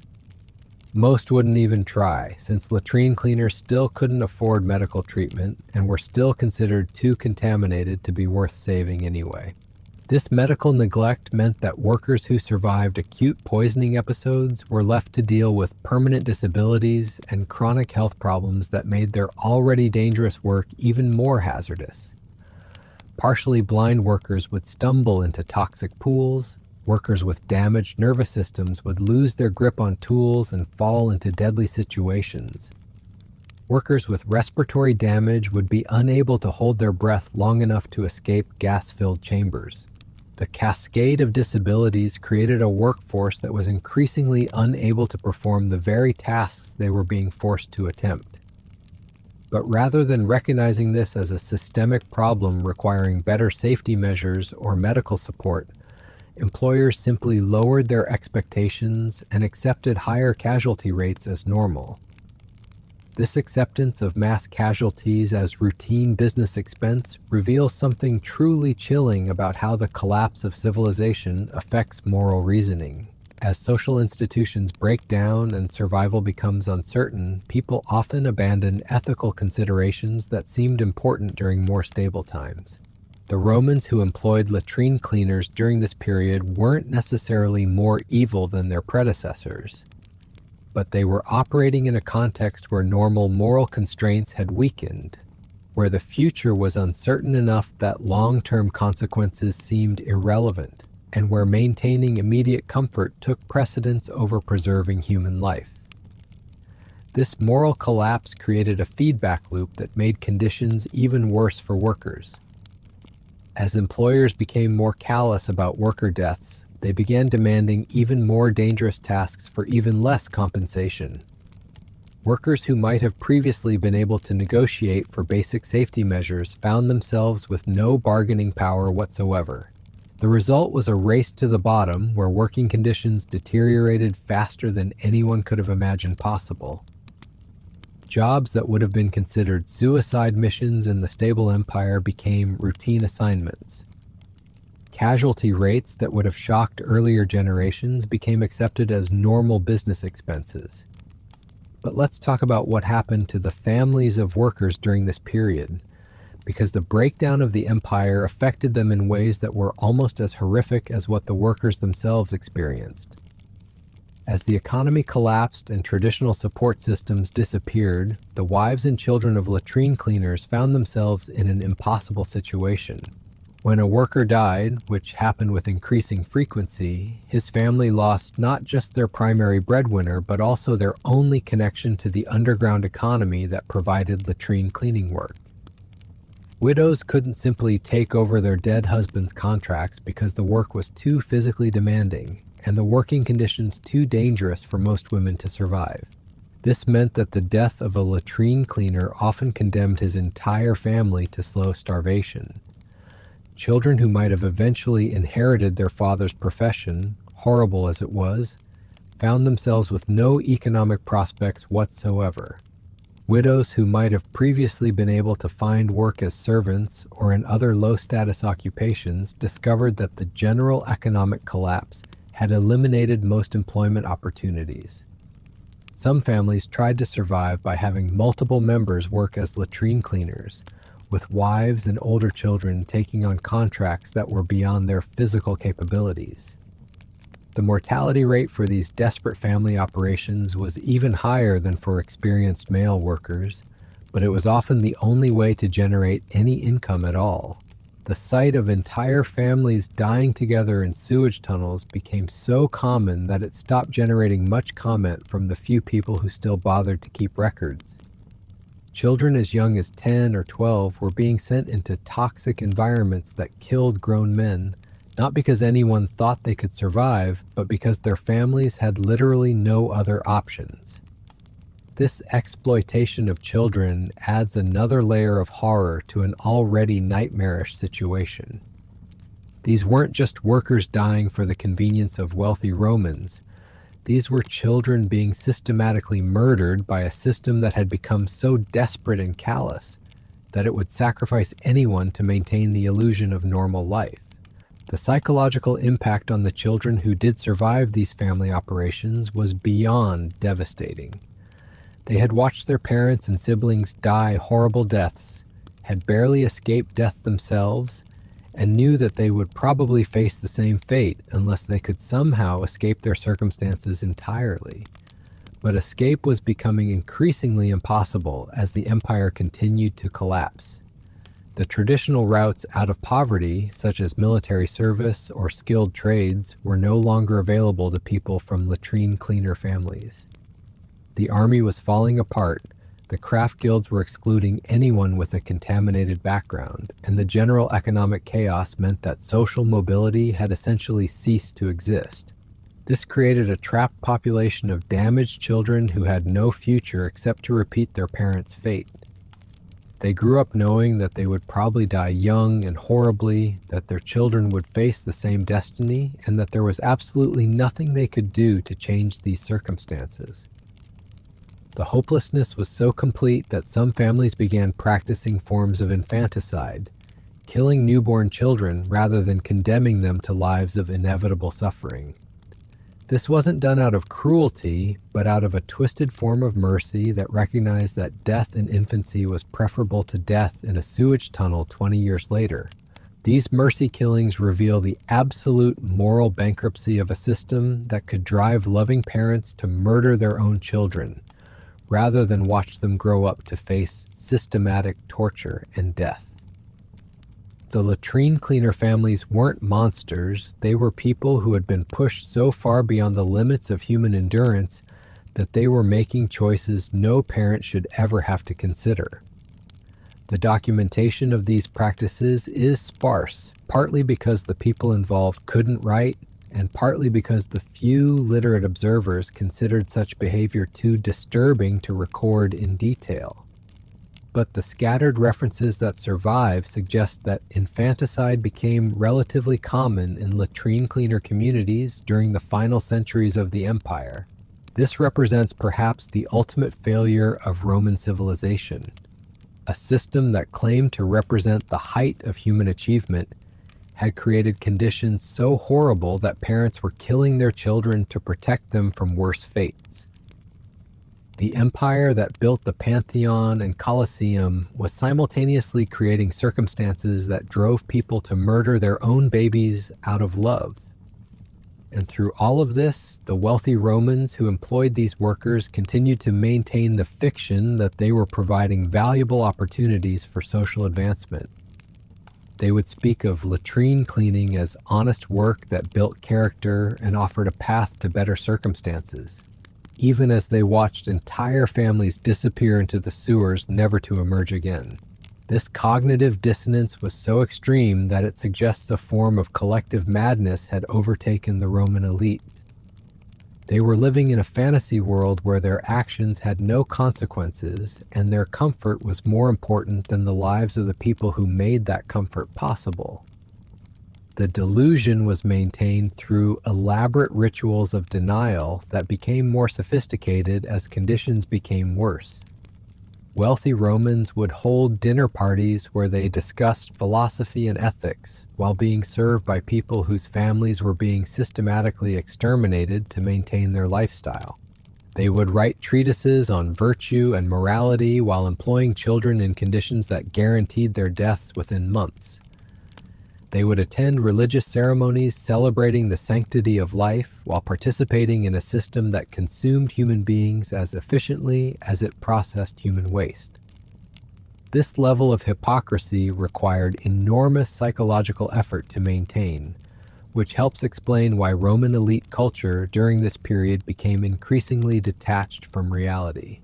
They were living in an elaborate fantasy that required them to ignore overwhelming evidence of their own moral corruption. But the fantasy couldn't last forever.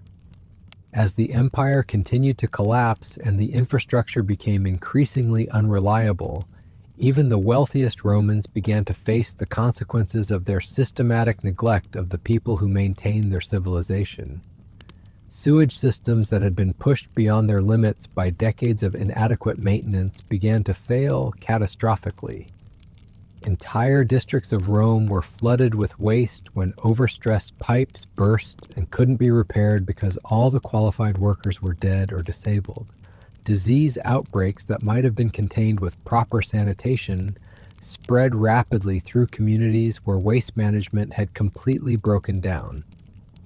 The wealthy Romans who had been so casual about worker deaths found themselves facing the same diseases that had been killing latrine cleaners for centuries.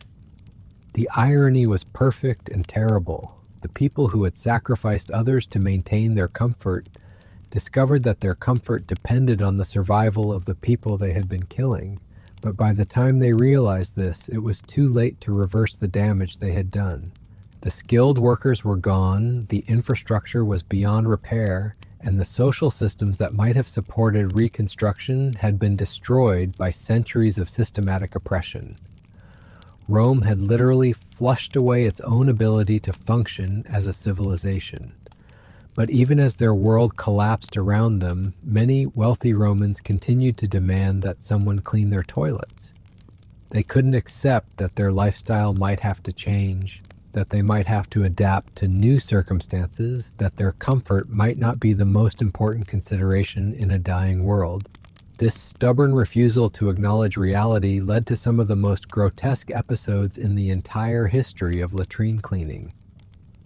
Wealthy families would offer enormous payments for impossible jobs, promising riches to anyone who could restore their sewage systems to working order. Desperate workers would accept these contracts knowing they were suicide missions, driven by the hope that their deaths might at least provide something for their families.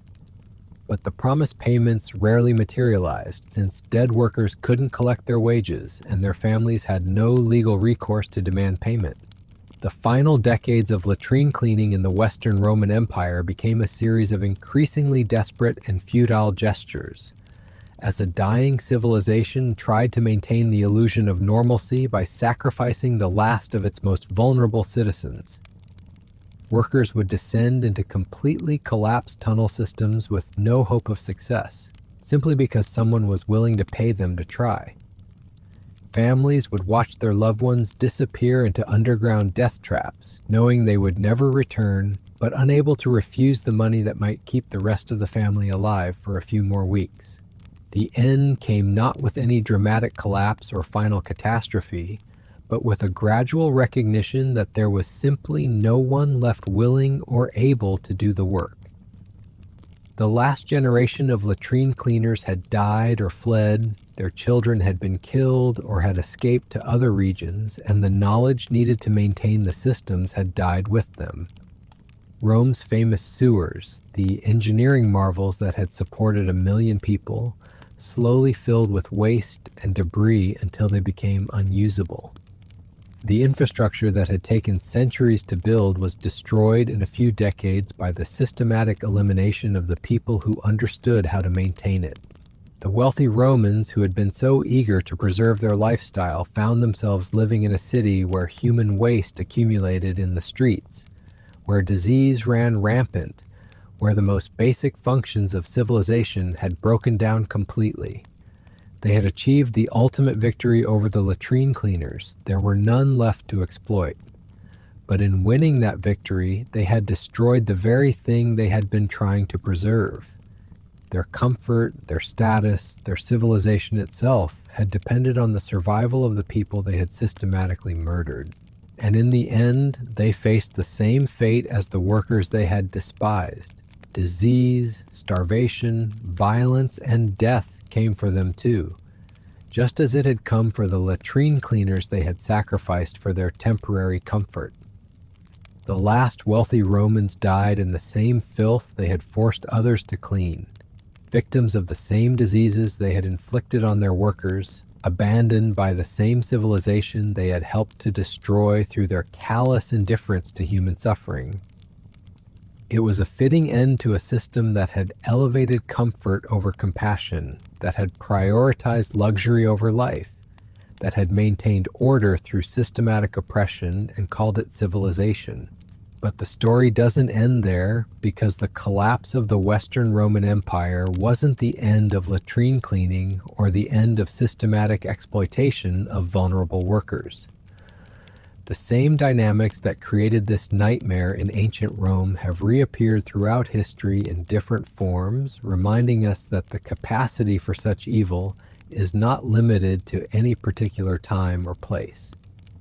The Romans weren't uniquely evil, they were ordinary people who had learned to see certain categories of humans as expendable. And that lesson, unfortunately, has been learned by many other societies throughout history, creating new forms of systematic oppression that echo the horrors we've been exploring.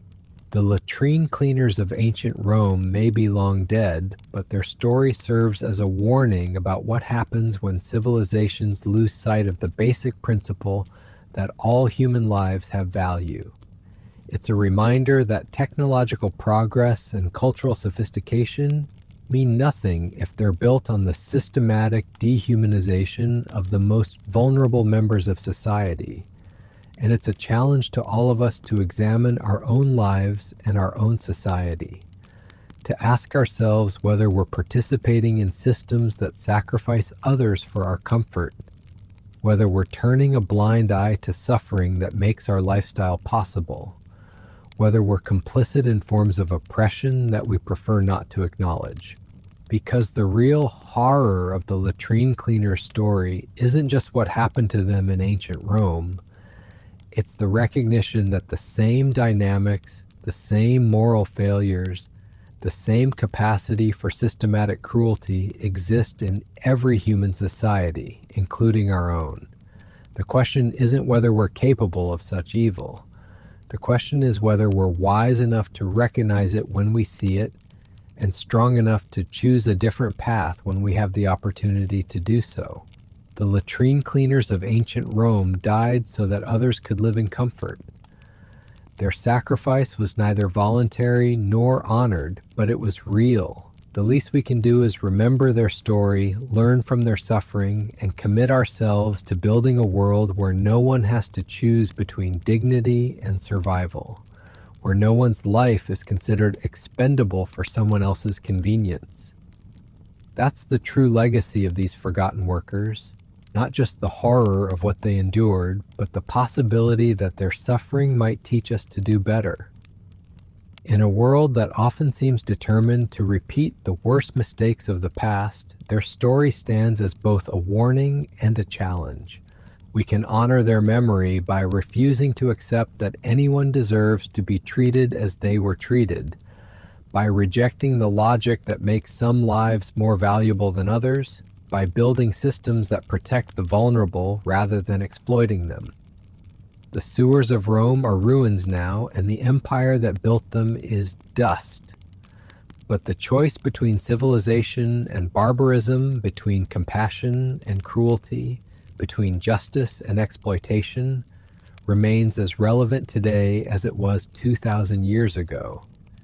The latrine cleaners of ancient Rome can't speak for themselves anymore, but their story speaks for them, and it's up to us to listen. So what can we learn from this descent into the darkest corners of human civilization? What does the story of Rome's latrine cleaners tell us about ourselves, about our capacity for both cruelty and indifference, about the price we're willing to let others pay for our comfort? First, it reveals the terrifying ease with which ordinary people can participate in systematic dehumanization. The Romans who employed these workers weren't cackling villains from some ancient horror story. They were educated, cultured individuals who wrote poetry, studied philosophy, and considered themselves the pinnacle of civilized society. Yet they could watch human beings die horrible deaths for their convenience and sleep soundly afterward. This wasn't ignorance or primitive thinking. It was deliberate moral blindness, a conscious choice to see certain people as less than human, so that exploiting them became psychologically tolerable. The Romans developed elaborate intellectual frameworks to justify their cruelty, sophisticated arguments about natural hierarchy and divine will that made systematic oppression seem not just acceptable but virtuous. The efficiency of this moral machinery is what makes it so chilling. Once you establish that certain categories of people don't deserve basic human dignity, once you convince yourself that their suffering is somehow natural or necessary, There's virtually no limit to the horrors you can inflict while maintaining your self-image as a good person. But perhaps even more disturbing is how this system perpetuated itself through generations. The Romans didn't just oppress latrine cleaners, they created conditions that ensured their children would face the same fate, that their grandchildren would inherit the same nightmare, that entire bloodlines would be trapped in cycles of suffering that seemed to have no end. This wasn't accidental, it was systematic social engineering designed to maintain a permanent underclass of expendable workers. The Romans had figured out how to breed desperation, how to cultivate hopelessness, how to ensure that there would always be people desperate enough to accept death as a reasonable price for temporary employment. The psychological sophistication of this oppression is breathtaking in its cruelty. They didn't just exploit these workers, they convinced many of them that they deserved their fate, that their suffering was evidence of their inherent unworthiness, that resistance was not just futile but morally wrong.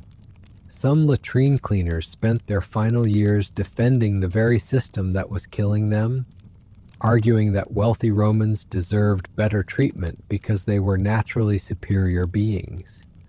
The victims had been turned into advocates for their own destruction, a level of psychological manipulation that would impress modern totalitarian regimes.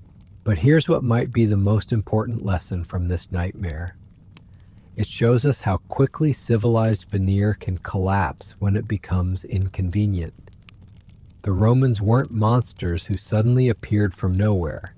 They were the products of a society that had gradually normalized cruelty, that had slowly adjusted its moral standards to accommodate increasingly horrific behavior. Each generation accepted slightly worse conditions for the most vulnerable. Each decade brought new justifications for treating certain people as expendable. Each century saw the boundaries of acceptable cruelty pushed a little further outward. The systematic murder of latrine cleaners didn't happen overnight. It was the result of centuries of moral erosion that made the unthinkable seem routine. This gradual process of normalization is what makes such systems so dangerous and so difficult to recognize while they're developing. People don't wake up one morning and decide to become participants in genocide. They make small compromises, accept minor injustices, look the other way when convenient, and gradually find themselves complicit in horrors they never would have imagined supporting. The latrine cleaner's story also reveals the hollow nature of technological and cultural achievement when it's built on systematic oppression. Rome's engineering marvels, its legal innovations, its artistic masterpieces, its philosophical insights, all of it was made possible by the systematic sacrifice of the most vulnerable members of society. Those gleaming marble buildings, those sophisticated aqueduct systems, those inspiring monuments to human achievement, they were all built with blood money, funded by the systematic exploitation of people whose names we'll never know, whose stories were deliberately erased from the historical record. This forces us to confront uncomfortable questions about our own society, our own achievements, our own comfort. How much of what we consider progress has been built on the suffering of others? How many of our conveniences depend on the exploitation of vulnerable workers? How much of our prosperity is made possible by systems that treat certain people as expendable? The Romans thought they had created the greatest civilization in human history, and by many measures they had. But they had also created one of history's most efficient machines for converting human misery into luxury goods. Their achievement was inseparable from their cruelty, their progress indistinguishable from their oppression. And perhaps most chillingly, they managed to maintain this system while genuinely believing they were moral, virtuous people.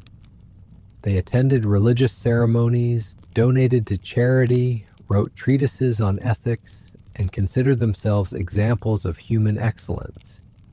The cognitive dissonance required to maintain this self-image while participating in systematic murder reveals something deeply disturbing about human psychology. We like to think that we would recognize evil when we see it, that we would resist systems of oppression, that we would never participate in the kind of systematic cruelty that characterized the treatment of Rome's latrine cleaners. But the Romans thought the same thing about themselves. They saw their society as the pinnacle of moral development, their laws as models of justice, their culture as proof of human progress. The uncomfortable truth is that every society tells itself stories about its moral superiority while simultaneously participating in systems that sacrifice the vulnerable for the comfort of the powerful. The specific mechanisms change, but the underlying dynamic remains remarkably consistent across cultures and centuries. So as we close this journey into one of history's darkest corners, we're left with questions that have no easy answers. How do we honor the memory of people whose names we'll never know, whose stories were deliberately erased, whose suffering was considered too unimportant to record?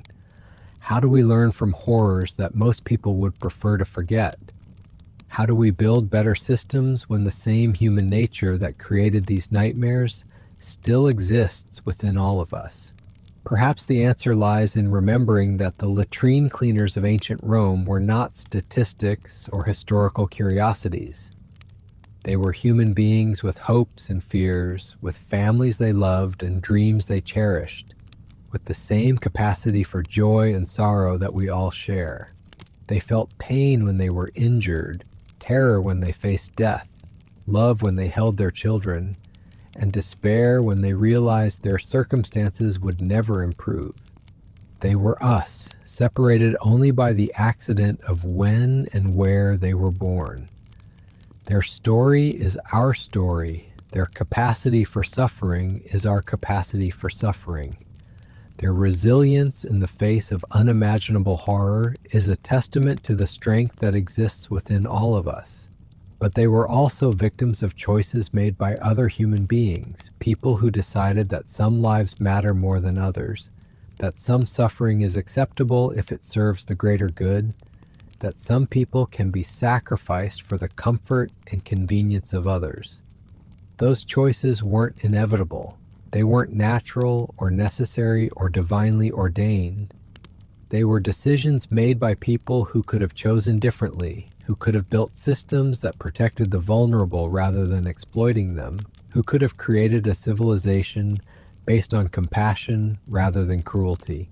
The latrine cleaners died so that we might learn from their sacrifice. Their suffering was not voluntary, but their legacy can be chosen.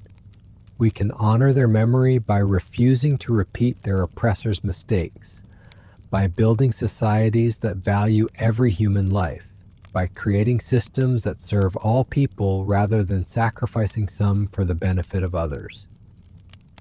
In the end, that may be the most important lesson from this nightmare, that remembering the forgotten, honoring the despised, and protecting the vulnerable isn't just morally right, it's essential for building civilizations that deserve to survive. The sewers of Rome are silent now, but the choice between justice and exploitation, between compassion and cruelty, between civilization and barbarism, continues in every generation. The latrine cleaners can't speak for themselves anymore, but their story speaks volumes about who we were, who we are, and who we might yet become. The question isn't whether we're capable of such cruelty. History has already answered that.